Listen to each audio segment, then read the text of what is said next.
यशोवाणी दिवाळी अंक 2024साठी मी वाचते आहे अनुराधा कुलकर्णी. माझ्या लेखाचं नाव आहे प्रवास जाणीवांचा. प्रवास हा शब्द उच्चारला तरी डोळ्यासमोर येतं किंवा मनात उमटतं ते कुठून तरी कुठेतरी जाणं, कुठून तरी निघून कुठेतरी पोहोचणं. असे आपण सततच कुठून तरी कुठे जात असतोच, मनाने, विचारांनी, आठवणीत. हा प्रवास कितीतरी वेगवेगळ्या पातळ्यांवर सुरूच असतो.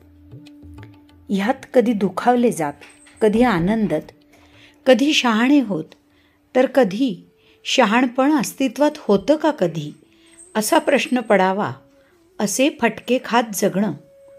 मात्र वेगवेगळ्या पातळ्यांवर समृद्ध होत जातं हे नक्की. कुठल्याही अनुभवानंतर, मग तो बरा असो की वाईट, आपण त्यापूर्वी होतो तसे नाही उरत. हा आपल्या जगण्याचा, अनुभवाचा प्रवासच ना. प्रवासाने आपण प्रवाही राहतो असं नेहमी वाटतं मला. अगदी लौकिक अर्थाने प्रवास जरी घेतला तरी एका ठिकाणाहून दुसऱ्या ठिकाणी जाताना काय बघितलं, किती बघितलं, काय सोबत घेतलं, कुठे उतरलो, कुठे पोहोचलो, या सगळ्या बाह्य तपशिलासोबत आपण अनुभवांचा एक विलक्षण प्रवास अनुभवत असतो.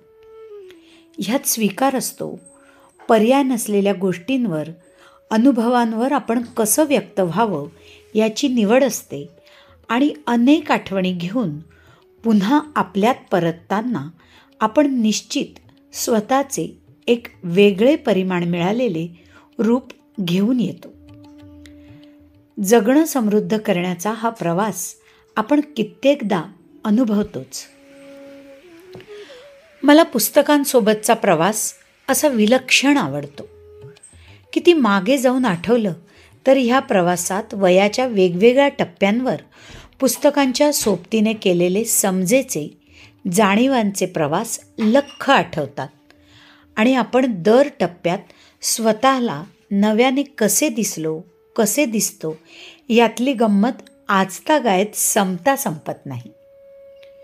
छोट्या छोट्या गोष्टींचा हात धरून मी साने गुरुजींच्या पुस्तकांमध्ये त्या भाबड्या आदर्शवादी जगात रमताना श्यामच्या आईत माझी आई शोधली, किंवा खरं तर माझ्या आईमध्ये श्यामची आई शोधली असं म्हणायला हवं. दाराच्या चौकटीला हात लावून तिने माझी वाट पाहावी आणि आपल्या पदरानं माझे पाय पुसावेत असा बालिश हट्टही केला.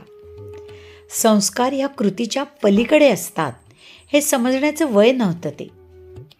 ते कळण्यासाठी मात्र समजून प्रवास करून यावं लागलंच पुढे.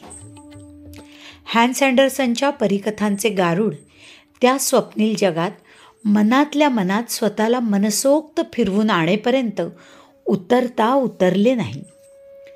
जरा कळत्या वयात मग भेटलेल्या गौरी देशपांडेनं भुरळ घातली. त्यानंतर भेटलेल्या सानियाच्या कथेतल्या पात्रांनी भावनांना, समजेला समजूत दिली. अरुणा ढेरे, नीरजा, आशा बगे सगळ्यांच्या लिखाणाने स्वतःचे बाईपण आणि त्याहीपेक्षा माणूसपण समजून घेत असतानाच अनेक वेगवेगळ्या विषयांवरच्या पुस्तकांनी समष्टीकडे बघण्याचा वेगळा आणि व्यापक अनुभवही दिला. अनुराधा पाटलांसारख्या कवयित्रीने तर दुःखाचे अनेक पोत अनुभवास दिले. हे जे काही मिळत गेलं त्याला आपल्या जाणीवा विस्तारण्याचा प्रवासच म्हणावा ना.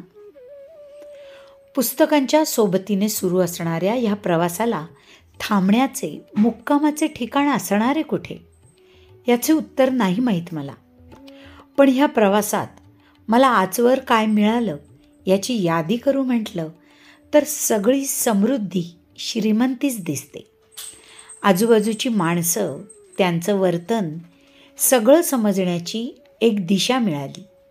वाचण्याने समृद्ध असलेलं मैत्र मिळालं. वेगळ्या मता स्वभावांचा स्वीकार माझ्यात रुजला आणि जगणं अधिकाधिक समृद्ध आणि सुंदरही झालं. आणि हो, पुस्तकांनीच ह्या प्रवासात पुस्तकाबाहेरचे जग बघण्याचीही दृष्टी दिली. हे समजल्यावर जगणं समजण्याचा प्रवास समजून जगण्याच्या दिशेने सुरू करण्याचा प्रयत्न सुरू झाला आहे. तो अखंड सुरूच राहील असं वाटतंय.